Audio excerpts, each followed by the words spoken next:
The Justice Minister is this evening lashing out at a judge in Hanover for imposing what's considered light sentences for lottery scammers who were found guilty. Here's TVJ's Andrea Chisholm with that story.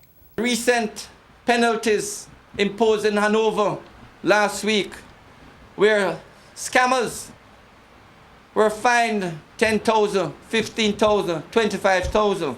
With due respect to the judge, it's not sending the right signal.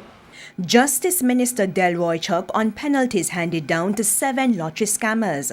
The scammers who pleaded guilty were convicted under the Law Reform Fraudulent Transactions Special Provisions Act. Scammers pay the money and then go out in their BMW X6 and honk and drive around the court.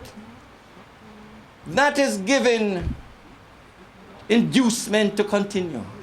Mr. Chuck insists he's not interfering with the judiciary and independence of judges. He argues, however, that penalties should be appropriate and the public's interest should be protected. But we must send the right signal that scammers and fraudsters, they are in this business to make money.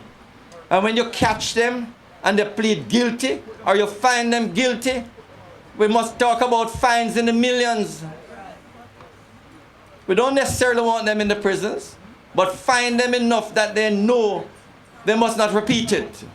The Justice Minister also repeated his call to speed up cases within the courts and for judges to deliver their judgments within 3 to 6 months. He was speaking at the official opening of the Portland Justice Center in Buff Bay, Portland. Andrea Chisholm, TVJ News.